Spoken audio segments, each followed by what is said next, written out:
Parenting کا ایک بہت بڑا اصول، بچوں کو نیک دیکھنا چاہتے ہیں خود نیک بن جائیں. بچے آپ کے طریقے پہ چلیں گے اور آپ کی نیکی کے اثرات ان تک پہنچیں گے. تو جب بچے ستائیں، جب بچے پریشان کریں، نیک راستے پر نہ آئیں، تو دیکھیں ہم نے تو اس عمر میں کوئی غلط کام نہیں کیے، ان پہ توبہ کریں. یا پھر یہ کہ آج میری زندگی میں تو کوئی ایسی چیز نہیں کہ جو میں اللہ کی نافرمانی کی کر رہی ہوں. کیونکہ جب انسان اللہ کی نافرمانی کرتا ہے تو اللہ سبحانہ وتعالیٰ ان لوگوں کو جو اس کے ماتحت ہوتے ہیں اس کا نافرمان کر دیتا ہے. اور اگر انسان نیک ہوتا ہے تو صرف زندگی میں نہیں، مرنے کے بعد بھی اس کی اولاد کی حفاظت کی جاتی ہے. انسان کی عبادت کی برکت دنیا اور آخرت میں اس کی اولاد کو ملتی ہے، کیونکہ وہ ان کے بارے میں شفاعت کرتا ہے. اس کی اولاد کے جنت میں بھی درجے بلند کیے جائیں گے تاکہ انسان اپنی اولاد سے آنکھوں کی ٹھنڈک پائے. قرآن مجید میں آتا ہے نا کہ ہم ان کی اولاد کو بھی ان سے ملا دیں گے، الحقنا بہم ذریتہم. کیونکہ انسان اس وقت خوش ہوتا ہے جب اس کے بچے، اس کی اولاد اس کے ساتھ ہو کسی بھی خوشی کے مقام پر. لیکن یہاں جو اصول ہے وہ یہ ہے کہ والدین کی نیکی کا اولاد کو لازمی فائدہ ملتا ہے. کسی کا کہنا ہے کہ جب بھی میں کسی سلجھے ہوئے نوجوان کو دیکھتا ہوں، خوشحال انسان کو، تو مجھے یقین ہو جاتا ہے کہ ضرور اس کا باپ صالح اور نیک ہوگا.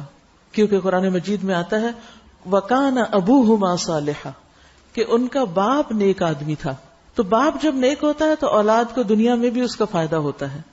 ڈاکٹر نبیل عوضی کہتے ہیں کہ جب مجھے نوافل کی ادائیگی میں سستی اور کاہلی ہونے لگتی ہے، یعنی میں ذرا سست پڑ جاتا ہوں، نفل چھوڑ دیتا ہوں، تو مجھے میرے بیٹے اور دنیا کی پریشانیاں یاد آ جاتی ہیں کہ کہیں نوافل کی ادائیگی میں میری سستی اور کاہلی میری اولاد کی پریشانیوں کا سبب نہ بنے. یعنی اگر میں نے عبادت میں کوتاہی کی تو کہیں ایسا نہ ہو کہ اس کا وبال میرے بچوں پر بھی پڑے. عبداللہ بن مسعود رضی اللہ عنہ جب رات میں نوافل ادا کرتے تو اپنے چھوٹے بچے کو سویا ہوا دیکھ کر کہتے من اجلک یا بنیا، اے میرے بیٹے یہ تیرے مستقبل کے لیے ہے. اور روتے ہوئے اللہ تعالیٰ کے اس قول وَكَانَ أَبُوهُمَا صَالِحًا کی تلاوت کیا کرتے تھے. یعنی یہ چیز ان کو موٹیویٹ کرتی تھی کہ اپنے بچوں کی خاطر میں خود نیک بن جاؤں.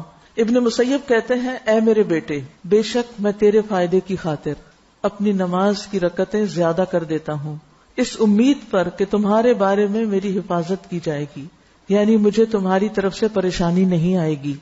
پھر اس آیت کی تلاوت کرتے وَكَانَ أَبُوهُمَا صَالِحًا کہ ان کا باپ نیک تھا.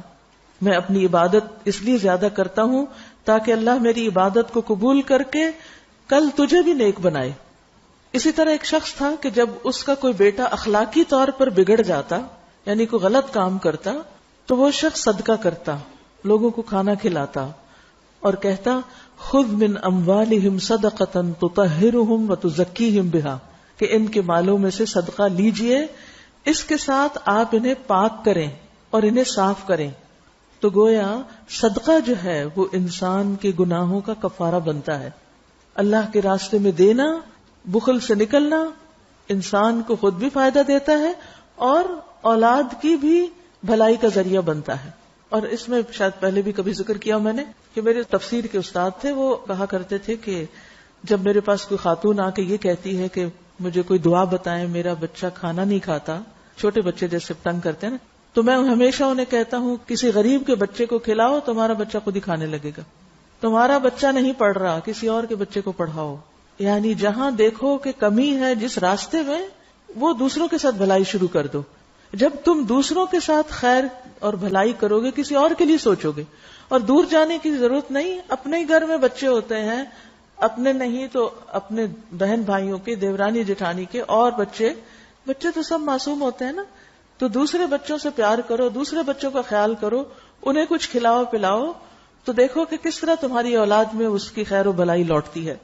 تو وہ صدقہ کر کے کہتے اے اللہ یہ صدقہ میرے بیٹے کے اخلاقی تزکیے کے لیے ہے. یعنی میں نے یہ صدقہ کیوں کیا ہے، کس مشکل کی آسانی کے لیے، اپنے بچے کے تزکیے کے لیے کہ اس کو تو نیک بنا دے. بے شک اس کی یہ اخلاقی بے راہ روی جو ہے، اس کا بگڑنا میرے لیے اس کی بیماری سے بھی زیادہ شدید ہے. وہ بیمار ہو جاتا تو مجھے اتنی تکلیف نہ ہوتی جتنا وہ بگڑ چکا ہے اور نہ نماز پڑھتا ہے، نہ روزہ رکھتا ہے، نہ صدقہ کرتا ہے، اور کئی خرابیوں میں مبتلا ہو گیا. آج آپ دیکھیں بہت سی مائیں اپنے بچوں کی اخلاقی بگاڑ کی وجہ سے پریشان ہوتی ہیں، یا دین سے دوری کی وجہ سے. اخلاقی طور پہ بہت اچھے ہیں لیکن دین سے دور ہیں, نمازوں کی پابندی نہیں ہے, اور کچھ گڑبڑ کرتے ہیں کمائی میں یا کسی اور چیز میں. تو ایسے میں کیا کریں؟ صدقہ کریں اس نیت کے ساتھ کہ اللہ اس کے بدلے مجھے اور ان کو تزکیہ عطا کر دے. ایک اور شخص تھا جس کے پاس اتنا مال نہیں تھا کہ وہ کچھ صدقہ کر سکتا, یعنی ہاتھ تنگ تھا اس کا, بس بمشکل سے ہینڈ ٹو ماؤتھ جس کو کہتے ہیں وہ تھا. تو جب اس کا بیٹا اس پہ غالب آتا, بات نہ مانتا, تو وہ رات کو تہجد میں سورۃ البقرہ پڑھتا اور دعا کرتا اور کہتا اللہم ان ہذہ صدقتی فتقبل منی واصلح لی. اے اللہ بے شک یہ میرا صدقہ ہے, میرے پاس مال تو نہیں لیکن یہ جو نماز پڑھی ہے یہ میرا صدقہ ہے, تو اس کو میرے سے قبول کر لے اور میرے لیے اس بیٹے کی اصلاح کر دے. کتنا بہترین نسخہ ہے. عام طور پر بچوں کی تربیت کے بہت اصول بتائے جاتے ہیں, مگر یہ جو قرآن ہمیں اصول بتاتا ہے اور گہری حکمت کی باتیں, یہ ہماری نگاہ سے پوشیدہ ہوتی ہیں. تو جب بچوں کی طرف سے پریشان ہوں تو صدقہ کر کے ساتھ دعا کریں, اس نیت کے ساتھ صدقہ کریں, اور دوسرے بچوں کے ساتھ خیر و بھلائی کے کام کریں. انشاءاللہ آپ کی اولاد کو بھی اللہ سدھار دے گا. اللہ سب کے بچوں کو نیک ہدایت دے.